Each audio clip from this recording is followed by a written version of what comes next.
محمد وعلى آل محمد كما صليت على إبراهيم وعلى آل إبراهيم إنك حميد مجيد. اللهم بارك على محمد وعلى آل محمد كما باركت على إبراهيم وعلى آل إبراهيم إنك حميد مجيد. اللهم انفعنا بما علمتنا وعلمنا ما ينفعنا وزدنا علما. رب اشرح لي صدري ويسر لي أمري واحلل عقدة من لساني يفقهوا قولي. أعوذ بالله السميع العليم من الشيطان الرجيم من همزه ونفخه ونفسه. بسم الله الرحمن الرحيم. وما خلقت الجن والإنس إلا ليعبدون. وقال الله سبحانه وتعالى في مقام آخر ليشهدوا منافع لهم ويذكروا اسم الله في أيام معلومات على ما رزقهم من بهيمة الأنعام.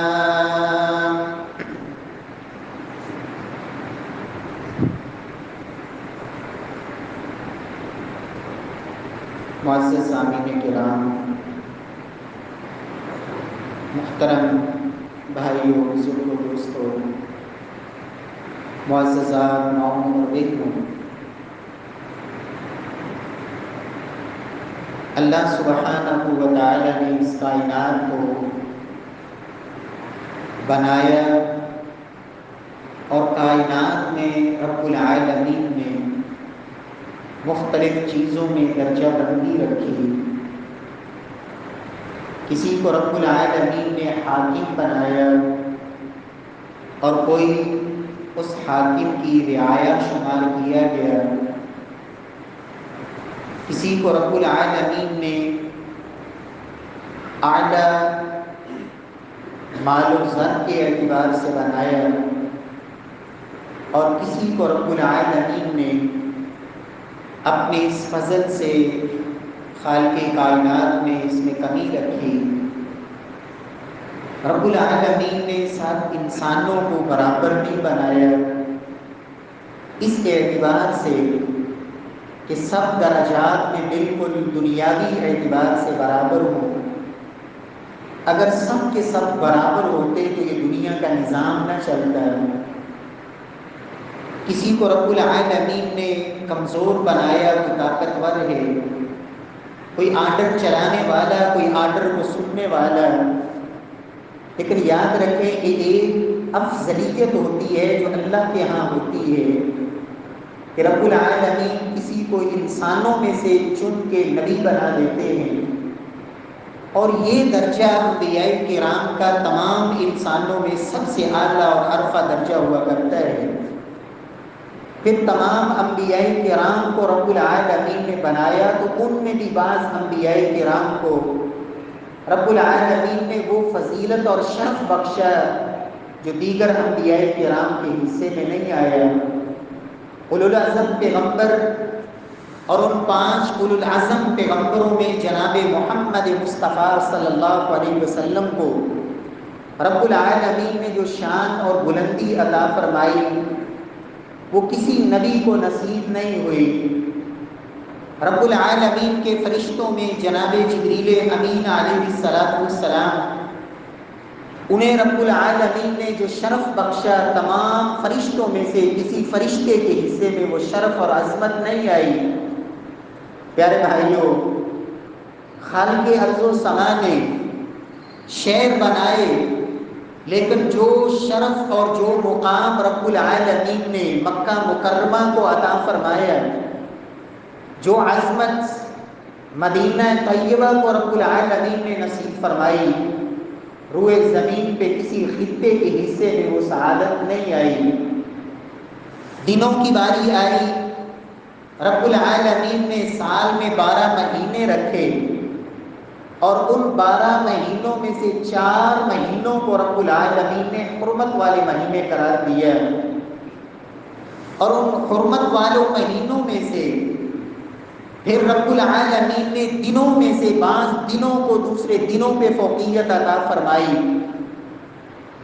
کہ عرفہ کا دن اور قربانی کا دن یہ وہ عظیم دن ہیں جن کو رب العالمین نے وہ شرف بخشا جو پورے سال کے دنوں میں سے کسی دن کو نصیب نہیں ہوا۔ راتوں میں لیلۃ القدر کو جو سعادت ملی وہ کسی رات کو نصیب نہیں ہوئی۔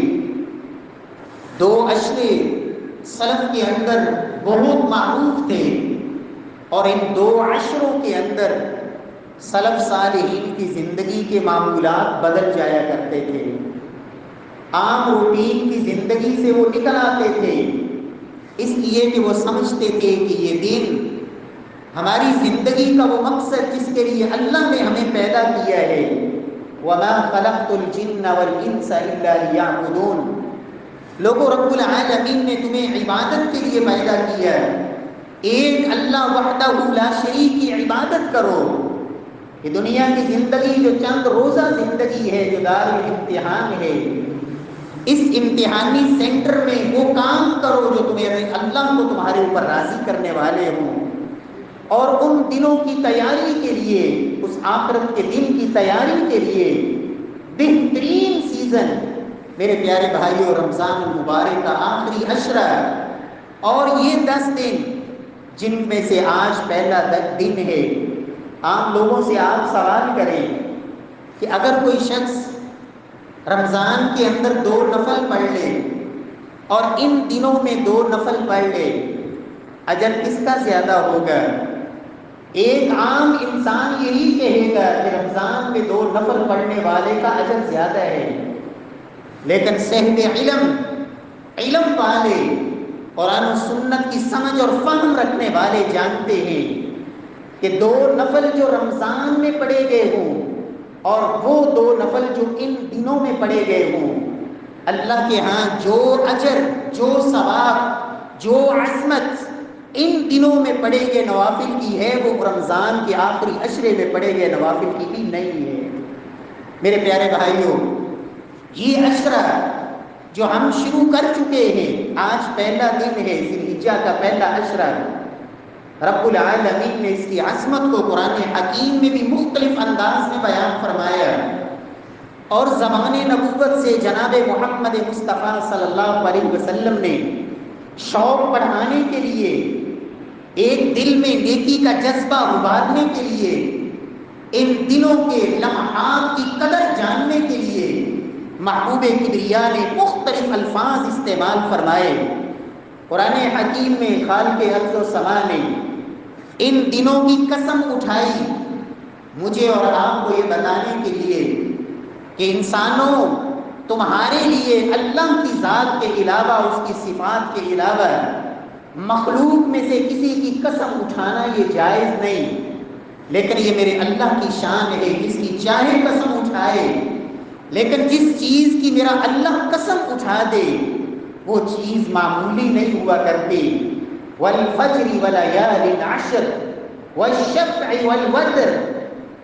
سیدنا عبداللہ ابن عباس مفسر قرآن، جناب رسول اللہ صلی اللہ علیہ وسلم کے چچا زاد سیدنا عبداللہ بن عباس فرماتے ہیں کہ لوگوں، ولیال عشر، اس سے مراد ذی الحجہ کے یہ پہلے 10 دن ہیں جن کی میرے اللہ نے قسم اٹھائی ہے۔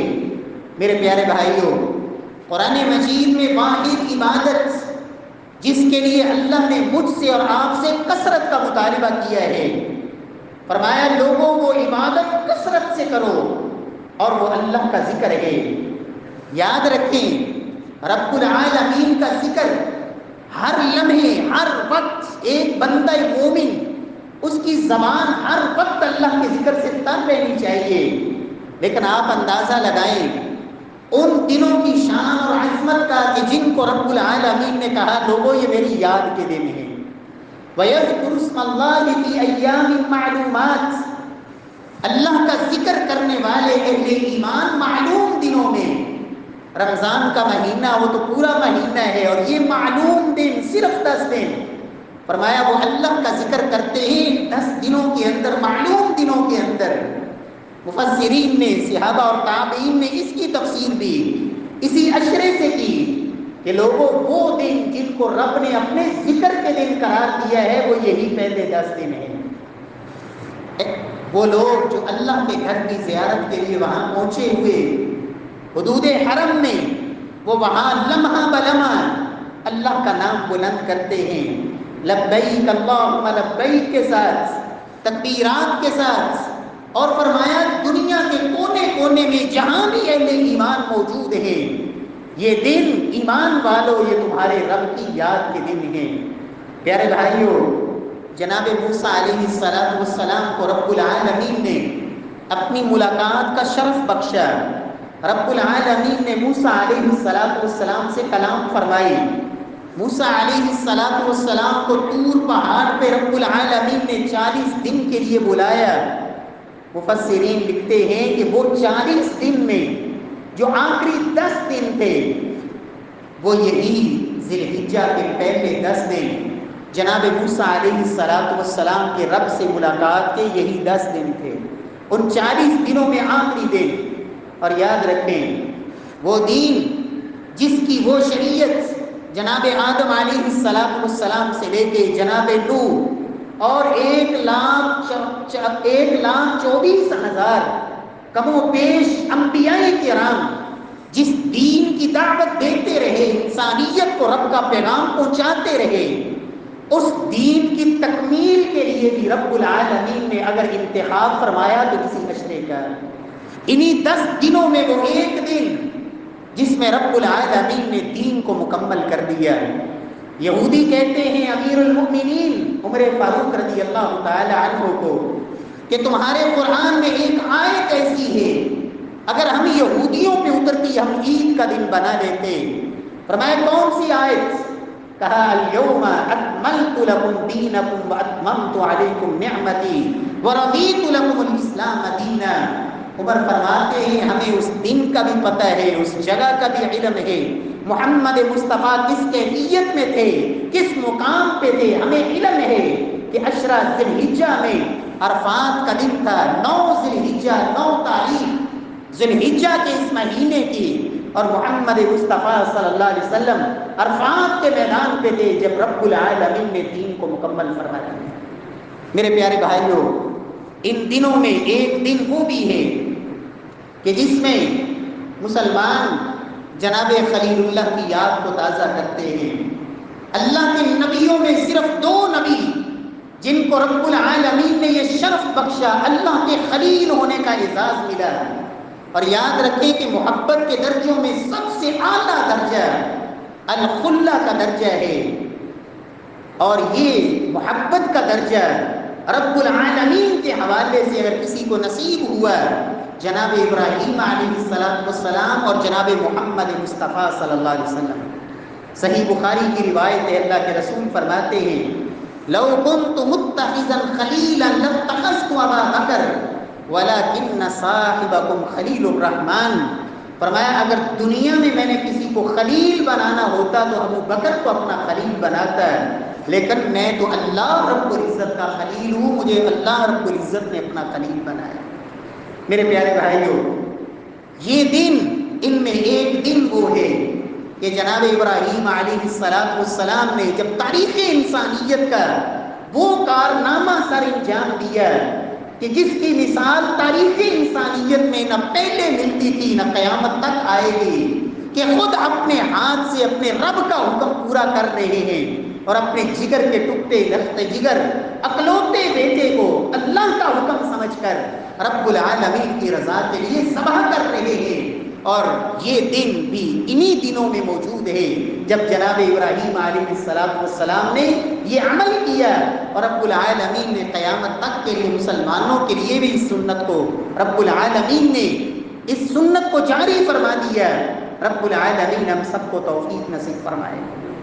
پیارے بھائیوں، رسول اللہ صلی اللہ علیہ وسلم فرماتے ہیں، لوگوں ان افضل ایام الدنیا، جب سے رب العالمین نے اس کائنات کو بنایا ہے، اس دنیا کے جتنے بھی دن ہیں ان دنوں میں سب سے افضل دن اللہ رب العزت کے ہاں ایام العشر، فرمایا یہ 10 دن ہیں۔ پوری دنیا کے دنوں میں سب سے افضل دن یہ دن ہیں۔ اور دوسری روایت میں اللہ کے رسول صلی اللہ علیہ وسلم فرماتے ہیں، ان اعظم الایام عند اللہ، لوگوں اللہ رب العزت کے ہاں سب سے عظمت والے دن، فرمایا یوم النحر ثم یوم القر، فرمایا انہی دنوں میں جو قربانی کا دن ہے اللہ رب العزت کے ہاں یہ سب سے عظیم دن ہے۔ پیارے بھائیوں، رب العالمین ہمیں ان دنوں کی قدر کی توفیق نصیب فرمائے۔ رسول اللہ صلی اللہ علیہ وسلم ان دنوں کے حوالے سے یہ اعلان بھی فرماتے ہیں کہ ایک بندہ مومن، میرے پیارے بھائیوں، ایمان والا، دنیا کا پجاری نہیں، درم و دینار کو اپنا خدا سمجھنے والا نہیں، روپے پیسے کی پوجا کرنے والا نہیں، جو سمجھتا ہے کہ میری زندگی کا مقصد میرے اللہ کی رضامندی ہے، اس کے لیے اس سے بڑی سعادت کوئی نہیں اور اس سے بڑی کامیابی کوئی نہیں کہ رب العالمین اسے جہنم سے آزاد فرما دے۔ اور اللہ کے رسول صلی اللہ علیہ وسلم فرماتے ہیں، لوگوں پورے سال میں رب العالمین اتنے لوگوں کو جہنم کی آگ سے آزاد نہیں فرماتے جتنے ایک دن میں رب العالمین لوگوں کو جہنم کی آگ سے آزاد فرما دیتے ہیں۔ اور وہ دن عرفہ کا دن 9 ذی الحجہ کو، فرمایا جب حجاج کرام میدان عرفات میں ہوتے ہیں، فرمایا جتنے رب العالمین اس ایک دن میں لوگوں کو جہنم کی آگ سے آزاد فرماتے ہیں، پورے سال کے دنوں میں کسی دن میں اتنے لوگوں کو جہنم سے آزادی کے سرٹیفکیٹ نہیں جاری ہوتے ہیں۔ رب العالمین ہمیں بھی ان لوگوں میں شامل فرما دے جو بھی رب العالمین سے توبہ کرنے والے، معافی مانگنے والے، اللہ سے یہ آزادی چاہنے والے، میرا اللہ ان کو آزاد فرما دیتے ہیں۔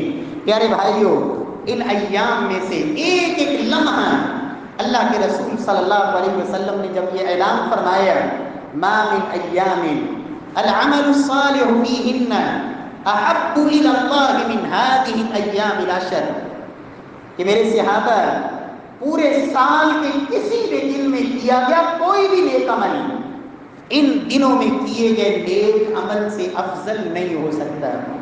پورے سال کے کسی بھی دن میں کیا گیا کوئی بھی نیک عمل ان دنوں کے کیے گئے نیک عمل سے افضل نہیں۔ یہ دن میں کیا گیا، ان دنوں میں کیا گیا عمل پورے سال کے کسی بھی دن میں کیے گئے نیک عمل سے زیادہ فضیلت والا ہے۔ صحابہ کرام نے سوال کیا، وَلَا الْجِهَادُ فِي سَبِيلِ اللَّهِ، یا رسول اللہ صلی اللہ علیہ وسلم اور دنوں میں کیا گیا جہاد کیا وہ بھی ان دنوں میں کیے گئے نیک عمل کے برابر نہیں؟ قال وَلَا الْجِهَادُ فِي سَبِيلِ اللَّهِ، فرمایا اور دنوں میں کیا گیا جہاد اس دنوں میں ان دنوں میں کیے گئے نیک عمل سے افضل نہیں۔ صحابہ کرام نے پھر سوال کیا، آپ ابن حجر رحمہ اللہ فتح الباری میں لاتے ہیں تفصیل کہ صحابہ کرام پھر سوال کرتے ہیں، وَلَا الْجِهَادُ فِي سَبِيلِ اللَّهِ، یا رسول اللہ اور دنوں میں کیا گیا جہاد ان دنوں میں کیے گئے نیک عمل سے افضل نہیں؟ فرمایا وَلَا الْجِهَادُ فِي سَبِيلِ اللَّهِ، ان دنوں میں کیا گیا نیک عمل دوسرے دنوں میں کیے گئے جہاد سے بھی افضل ہے۔ صحابہ نے پھر سوال کیا تیسری مرتبہ، وَلَا الْجِهَادُ فِي سَبِيلِ اللَّهِ، یا رسول اللہ صلی اللہ علیہ وسلم اور دنوں میں کیا گیا جہاد وہ بھی ان دنوں میں کیے گئے نیک عمل سے افضل نہیں؟ فرمایا وَلَا الْجِهَادُ فِي سَبِيلِ اللَّهِ إِلَّا رَجُلٌ خرج بنفسه وماله فلم يرجع من ذلك بشيء. فرمایا ہاں سوائے اس انسان کے جو رب کے راستے میں اعلاء کلمت اللہ کے لیے میدان جہاد میں اترا، اپنی جان بھی لے کے حاضر ہوا، اپنا مال بھی لے کے حاضر ہوا. فرمایا اس کی جان بھی اللہ کی راہ میں قربان ہو گئی. وَعُقِرَ جَوَادُهُ، دوسری روایت کے لفظ اس کا جانور گھوڑا میدان جہاد میں وہ بھی کام آ گیا. فَلَمْ يَرْجِعْ مِنْ ذَلِكَ بِشَيْءٍ، نہ اس کا مال واپس پلٹا نہ اس کی جان واپس پلٹی. فرمایا یہ تو ان دنوں میں کیے گئے نیک عمل کے برابر ہو سکتا ہے، وگرنہ کوئی بھی عمل ان دنوں میں کیے گئے نیک عمل کے برابر نہیں ہو سکتا. میرے پیارے بھائیوں، رب العالمین ہمیں قدر کی توفیق نصیب فرمائے. خوش نصیب ہیں میرے پیارے بھائیوں، اللہ کا شکر ادا کریں. کتنے لوگ تھے جو گزشتہ سال ان ایام میں موجود تھے، آج نظر نہیں آ رہے. کتنے بزرگ دنیا سے چلے گئے، کتنے نوجوان بچھڑ گئے. میرے پیارے بھائیوں، اللہ نے یہ دن نصیب فرما دیے، بڑی سعادت کی بات ہے. آئیے ان دنوں کو قیمتی بنائیے. کرنا کیا ہے؟ سب سے پہلا عمل جو محمد مصطفیٰ صلی اللہ علیہ وسلم نے جس کی خود تلقین فرمائی، لوگوں یہ دن سب سے افضل دن ہے. فَأَكْثِرُوا فِيهِنَّ مِنَ التَّهْلِيلِ وَالتَّكْبِيرِ وَالتَّسْبِيحِ وَالتَّحْمِيدِ. فرمایا لوگوں یہ دن سب سے افضل دن ہے، تو تم کثرت سے ان دنوں میں لا الہ الا اللہ کہو، کثرت سے ان دنوں میں الحمدللہ کہو، کثرت سے ان دنوں میں اللہ کی تسبیح بیان کرو، اور کثرت سے ان دنوں میں اللہ کی کبریائی بیان کرو. اللہ اکبر. فرمایا یہ کلمات کثرت سے کہو، جتنی کثرت سے کہہ سکتے ہو. رب العالمین توفیق نصیب فرمائے. صحابہ کرام ان دنوں کو اللہ کے ذکر کے دن سمجھتے. صبح ہوتی سیدنا ابو ہریرہ ابن عمر مسجد میں نماز پڑھتے، اللہ کے ذکر میں مشغول ہو جاتے. دن نکلتا بازاروں میں نکل جاتے، گلیوں میں اونچی اونچی آواز میں تکبیرات کہتے. کان یخرجان الی السوق یکبران ویکبر الناس بتکبیرہما. سیدنا ابو ہریرہ ابن عمر دیگر صحابہ کرام بلند آواز میں تکبیرات پڑھتے، لوگ بھی ان کے ساتھ بازاروں میں تکبیرات پڑھتے. اللہ رب العزت کے ذکر سے مسجد ہی نہیں، گھر ہی نہیں، مدینے کی گلیاں، در و دیوار، بازار بھی رب العالمین کی کبریائی سے گونج رہے ہوتے. اللہ اکبر، اللہ اکبر، لا الہ الا اللہ، واللہ اکبر، اللہ اکبر وللہ الحمد. رب العالمین ہم سب کو توفیق نصیب فرمائے. میرے پیارے بھائیوں، یہ کلمات نبی کائنات صلی اللہ علیہ وسلم فرماتے ہیں کہ لوگوں ساری کائنات اس سے وہ کرسی وسیع کرسی السماوات والارض، ساری کائنات سے وہ کرسی وسیع ہے، اتنی بڑی ہے جیسے ایک وسیع و عریض چٹیل میدان میں پڑا ہوا ایک کڑا اور ایک چھلا. ساری کائنات، یہ زمین آسمان، یہ ستارے، یہ سیارے، یہ سورج، یہ چاند، یہ کہکشائیں، یہ ساری کائنات اس کرسی کے مقابلے میں اتنی چھوٹی ہے جیسے ایک وسیع و عریض چٹیل میدان میں پڑا ہوا ایک چھلا، ایک کڑا. اور یہ کرسی اللہ کے عرش کے مقابلے میں اتنی چھوٹی ہے جتنی ساری کائنات اور کرسی کے مقابلے میں ہے. فرمایا یہ کلمات جب ایک بندہ مومن کی زبان سے نکلتے ہیں، فرمایا ساری ساتوں آسمان سے اوپر اللہ کے عرش کے پاس پہنچتے ہیں اور اس کے گرد چکر کاٹتے ہیں، اور اللہ کا یہ ذکر کرنے والے کا نام رب کے عرش کے ارد گرد یہ کلمات بولتے رہتے ہیں. یا اللہ یہ کلمہ فلاں ایمان والے کی زبان سے نکلا، سبحان اللہ والحمد للہ ولا الہ الا اللہ واللہ اکبر. سیدنا خلیل اللہ جناب ابراہیم علیہ السلام نے محمد مصطفیٰ صلی اللہ علیہ وسلم کو ایک پیغام دیا تھا معراج کے موقع پہ کہ اے میرے بیٹے، اے محمد صلی اللہ علیہ وسلم، اپنی امت کو جا کے میرا یہ پیغام دینا، میرا یہ میسج لیجئے نا کہ رب کی جنت اس کی زمین بڑی زرخیز ہے، لیکن ہے یہ چٹیل میدان، اس میں درخت تم نے خود لگا کے آنے ہیں، اور وہ درخت کس سے لگیں گے؟ سبحان اللہ، الحمدللہ، اللہ اکبر، لا الہ الا اللہ۔ فرمایا یہ جنت میں لگنے والے تمہارے درخت ہیں۔ اللہ رب العزت توفیق نصیب فرمائے۔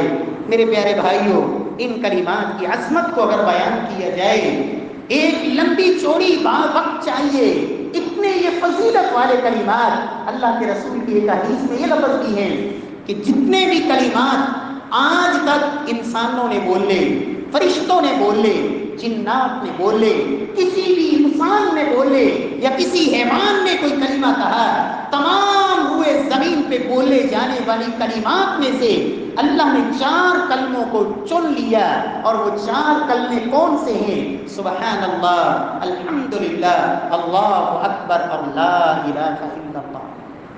اللہ سبحانہ و تعالی ہم سب کو توفیق نصیب فرمائے، زبان کو ان ایام میں خاص طور پر اللہ کے ذکر سے تر رکھیں، تکبیرات، اللہ کی کبریائی کا یہ ترانہ یہ زبان سے ادا کرتے رہیں، اور اللہ سبحانہ و تعالی ان کلمات کا رب نے وزن کتنا رکھا ہے۔ اللہ کے نبی فرماتے ہیں لوگوں کو پلڑا، وہ ترازو جس میں نیکیاں اور بدیاں تولی جائیں گی، اس کا ایک ایک پلڑا اتنا بڑا ہے، فرمایا 7 زمینیں 7 آسمان اگر ایک پلڑے میں رکھ دیے جائیں وہ پھر بھی بھرتا نہیں۔ اگر اسے بھر سکتی ہے کوئی چیز تو ایک بندہ مومن جب رب کی محبت میں ڈوب کر اپنے دل و دماغ کو حاضر کر کے رب کی محبت میں کلمے کے معنی کو سمجھ کر جب زبان سے کہتا ہے سبحان اللہ، الحمدللہ، فرمایا یہ 2 کلمے اللہ ان کو اتنا وزنی بنا دیتے ہیں کہ وہ ترازو جو 7 آسمان اور 7 زمینوں سے نہیں بھرتا، وہ ان کلمات سے اللہ اس کو اجر و ثواب سے بھرتے ہیں۔ اللہ ہم سب کو توفیق نصیب فرمائے۔ گھر میں ہوں تکبیرات پڑھتے رہیں، دکان پہ ہیں تکبیرات پڑھتے رہیں، رب کے گھر میں ہیں تکبیرات پڑھتے رہیں، آپ گھر میں گلی میں جا رہے ہیں بلند آواز سے پڑھیں، آپ کو سن کے کسی کی زبان پہ بھی یہ کلمہ آ گیا، جتنا اجر میرا اللہ اسے نصیب فرمائے گا، آپ کو بھی برابر رب العالمین اجر و ثواب میں شریک فرمائے گا۔ اللہ رب العزت ہم سب کو توفیق نصیب فرمائے۔ پیارے بھائیوں، ان ایام کے اندر کثرت سے تکبیرات پڑھنا یہ سب سے پہلا عمل، اور یہ نہیں بھولنا، یہ پڑھتے رہنا ہے، صرف یہ 10 دن نہیں بلکہ ان عید کے اگلے 3 دن ان کے بارے میں بھی خاص طور پر نبی کائنات صلی اللہ علیہ وسلم نے فرمایا کہ لوگوں عید کے دن، عید کا جو دن ہے اس کے بعد والے جو 3 دن ایام تشریق ہیں، فرمایا یہ ایام اکل و شرب و ذکر اللہ، یہ کھانے پینے اور اللہ کے ذکر کے دن ہے۔ صرف کھانے پینے میں نہیں مشغول رہنا کہ بس کھانے پینے کی طرف ہی ساری توجہ، فرمایا و ذکر اللہ، اور اللہ کے ذکر کے دن ہیں۔ 13 تاریخ تک صحابہ کرام اسی طرح تکبیرات پڑھتے رہتے، اللہ کا ذکر اپنی زبانوں پہ جاری رکھتے۔ رب العالمین ہم سب کو توفیق بخشے۔ پیارے بھائیوں، دوسرا عمل جو ان دنوں میں کرنا ہے اور ضرور کرنا ہے، میرے پیارے بھائیوں، میرے رب کی رحمت وہ کتنا مہربان ہے، اس نے موسم کو دیکھیں میرے اور آپ کے لیے کیسے رب العالمین نے گرمی کی شدت اور زور کو توڑ دیا کہ اہل ایمان نیکیوں کا سیزن ہے، ایک نیکی مزید کر لیں، کرنی دشوار نہ ہو، آسانی فرما دی، اور وہ ہے ان ایام میں روزے رکھنا۔ میرے پیارے بھائیوں، نبی کائنات صلی اللہ علیہ وسلم کا عمل مبارک کان یصوم 9 ذی الحجہ، اللہ کے رسول صلی اللہ علیہ وسلم ویوم عاشوراء و3 ایام من کل شہر، ام المؤمنین بیان کرتی ہیں اللہ کے نبی ان 9 دنوں کے اندر روزوں کا اہتمام فرماتے، ہر مہینے میں اللہ کے رسول 3 روزے رکھا کرتے تھے، اور اسی طرح عاشوراء کا روزہ، 10 محرم کا روزہ، یہ عمل اللہ کے نبی صلی اللہ علیہ وسلم کا تھا۔ ان دنوں میں اللہ نے آپ کو توفیق دی ہے، آپ 2 روزے رکھیں، 3 رکھیں، 4 رکھیں، جتنی اللہ آپ کو توفیق دے، بہترین عمل ہے۔ اور ایک روزہ رکھنا عام دنوں کے اندر، ان دنوں میں نہیں، عام دنوں میں ایک روزہ اللہ کے رسول صلی اللہ علیہ وسلم فرماتے ہیں جو اللہ کو راضی کرنے کے لیے احتساباً ثواب کی نیت سے ایک روزہ رکھتا ہے، اللہ اس کے اور جہنم کے درمیان اتنی بڑی خندق بنا دیتے ہیں جیسے زمین آسمان کا فاصلہ ہے۔ اللہ ہم سب کو توفیق نصیب فرمائے، روزے رکھیں، اور خصوصاً ایک روزہ یہ تو بھولیں ہی نہ، ضرور رکھیں۔ نبی کائنات صلی اللہ علیہ وسلم نے فرمایا جب آپ سے سوال ہوا ان صوم یوم عرفہ، یا رسول اللہ عرفہ کے دن کا ایک روزہ اس کی شان کیا ہے؟ 9 ذی الحجہ 9 تاریخ کا روزہ، عید سے ایک دن پہلے روزہ رکھنا، اس کی شان کتنی ہے؟ اللہ کے رسول صلی اللہ علیہ وسلم فرماتے ہیں یکفر السنۃ الماضیہ والباقیہ، ایک روزہ 12-14 گھنٹے 16 گھنٹے کر لیں، صبح سے شام تک اللہ کے لیے کھانے پینے کو چھوڑ دیا، اپنی آنکھ کان کی حفاظت کی، اللہ کی رضا کے لیے دن کو گناہوں سے اپنے آپ کو روک کے رکھا، ایک روزہ اللہ کے ہاں قدر کتنی ہے؟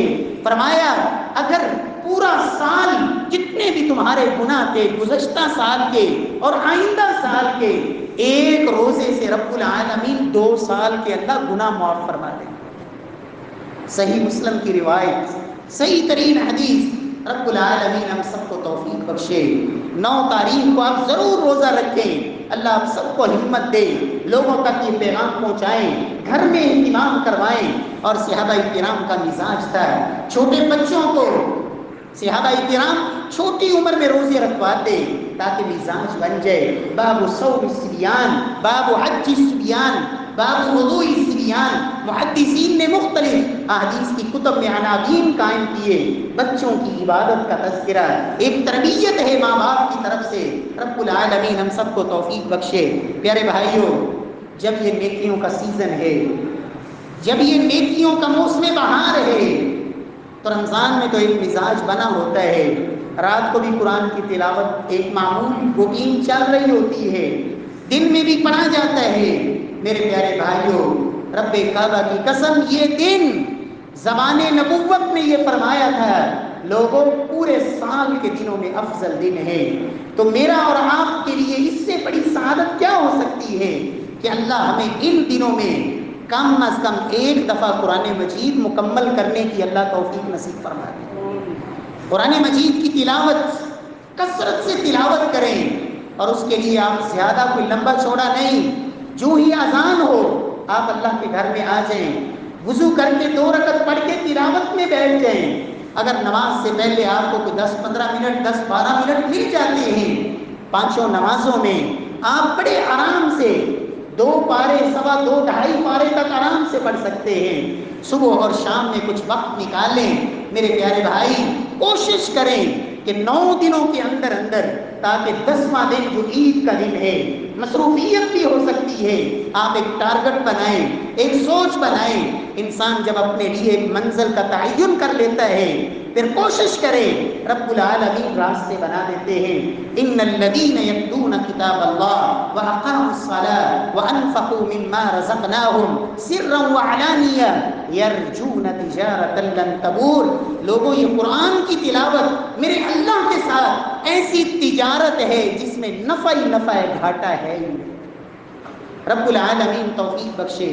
کتنے میرے ایسے بھائی ہوں گے جن کو رمضان کے بعد شاید قرآن کھولنا بھی نصیب نہ ہوا ہو، اس سے بڑی محرومی کوئی نہیں، لیکن میرے پیارے بھائی کوشش کریں کم از کم ان دنوں میں ایک دفعہ قرآن مجید کی تلاوت کریں، ایک دفعہ قرآن کو ضرور مکمل کریں، اور یہ کوئی مشکل نہیں۔ کسی بزرگ سے کسی نے پوچھا تھا کہ بابا جی آپ اتنا قرآن کیسے پڑھ لیتے ہیں، آپ اتنا قرآن کیسے پڑھ جاتے ہیں؟ کہا میرے بیٹے جیسے 5-5 گھنٹے تم فیس بک دیکھ لیتے ہو، ہم آرام سے قرآن پڑھ لیا کرتے ہیں۔ یہ شوق کی بات ہوتی ہے، یہ دل کی محبت اور جذبے کی بات ہوتی ہے۔ جب نیٹ کی دنیا میں تو بیٹھا اتنا مست ہوتا ہے، گھنٹوں پہ گھنٹے بیت جاتے ہیں، کوئی پرواہ ہی نہیں۔ وہ میرے پیارے بھائی، اس نے تمہارا کوئی ساتھ نہیں دینا۔ دنیا میں رب نمونے دکھاتے ہیں، وہ فیس بک پہ کروڑوں اور لاکھوں کی تعداد میں فالوورز رکھنے والے جب جنازہ اٹھتا ہے تو کوئی چارپائی کو اٹھانے کے لیے والا نہیں ہوتا ہے. یہ دنیا کی جھوٹی محبتیں اللہ کے لیے قرآن مجید سے تعلق جوڑیے. اس دنیا کی کوئی حقیقت نہیں. اصل حقیقت یہ ہے کہ اپنے اللہ کو راضی کریے اور اس قرآن مجید کو کچھ نہ کچھ وقت ضرور نکال لیں, تدبر کریں, سوچیں, سمجھیں, کچھ نہ کچھ حصہ سمجھ کے بھی پڑھیں کہ میرا اللہ مجھے اس قرآن میں کیا فرما رہے ہیں, میرے لیے اس قرآن میں حکم کیا ہے, میرے لیے اس قرآن کا پیغام کیا ہے. رب العالمین ہم سب کو توفیق بخشے.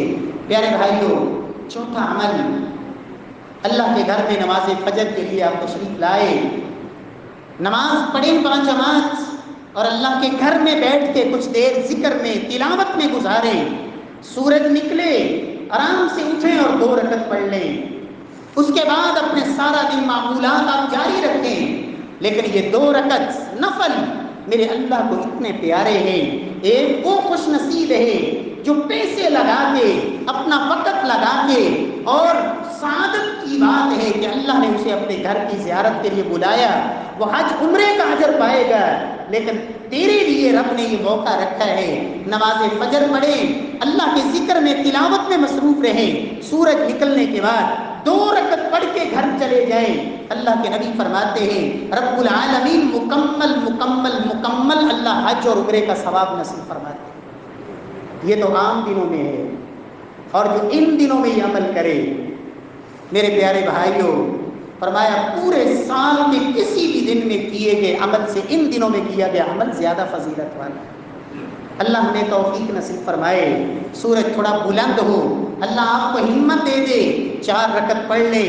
اللہ کے نبی فرماتے ہیں یہ ضحیٰ کی 4 رکعتیں صبح کے وقت پڑھنے والے کو اللہ کا یہ وعدہ ہے, اے میرے بندے تو نے 4 رکعتیں میرے لیے پڑھی, اب تیرے سارے دن کے معمولات میں نصرت میری رہے گی, مدد میری رہے گی, تیرے لیے تمام امور میں میں تیرا حامی و ناصر بھی ہوں گا, اور تیرے لیے تمام معاملات میں تیرے لیے کافی ہو جاؤں گا.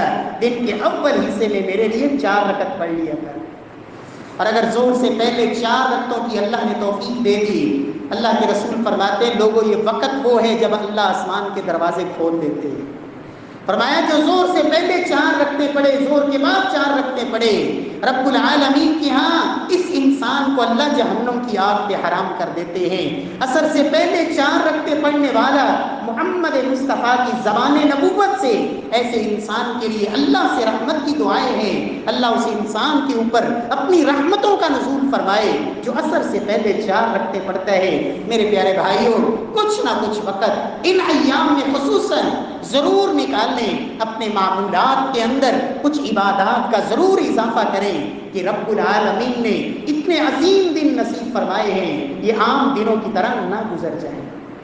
پیارے بھائیوں, ان ایام میں جہاں اللہ کا ذکر کرنا ہے, جناب رسول اللہ صلی اللہ علیہ وسلم پہ درود بھی پڑھتے رہیں, کثرت سے درود پڑھیں. ایک دفعہ درود پڑھیں گے میرا اللہ 10 رحمتیں نازل فرمائے گا, 10 درجے بلند فرمائے گا, 10 گناہ معاف فرمائے گا.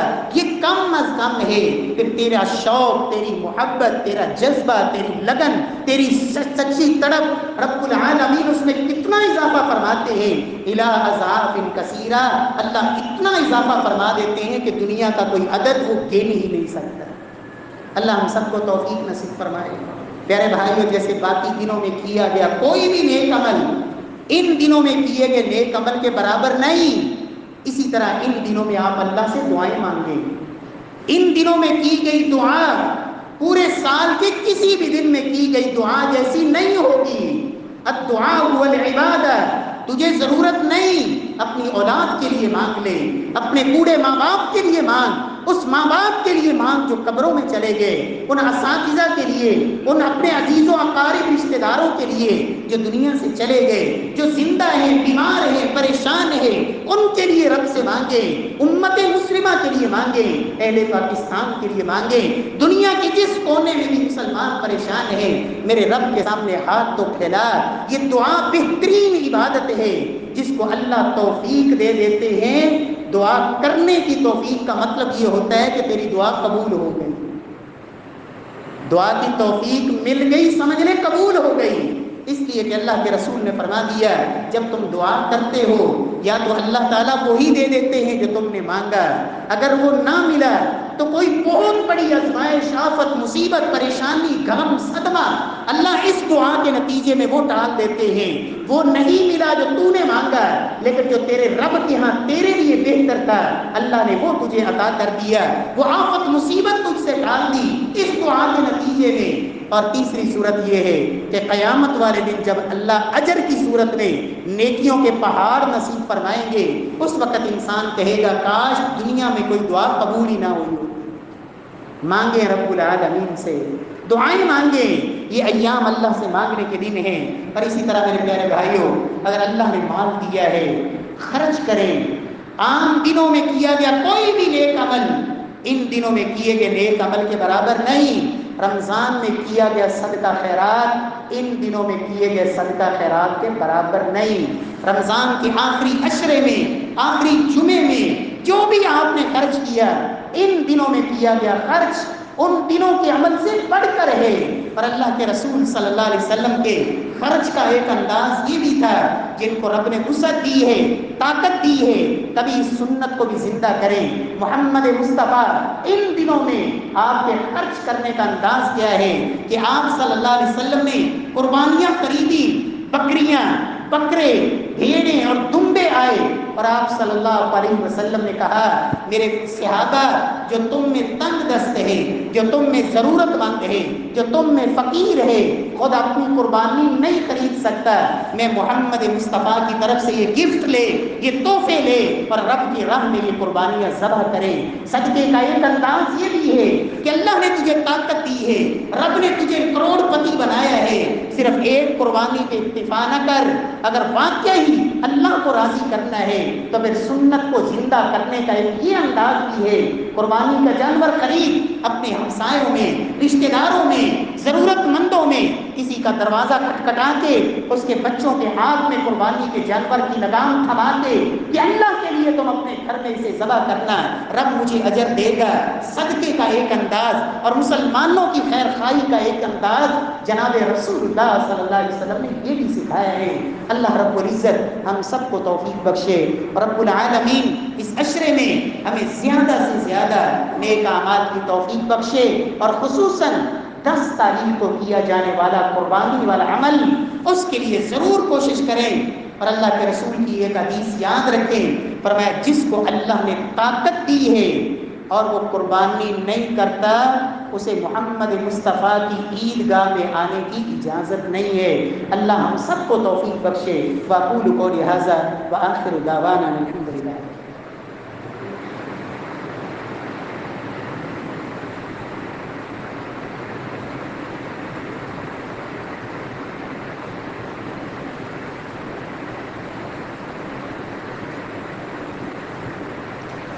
إن الحمد لله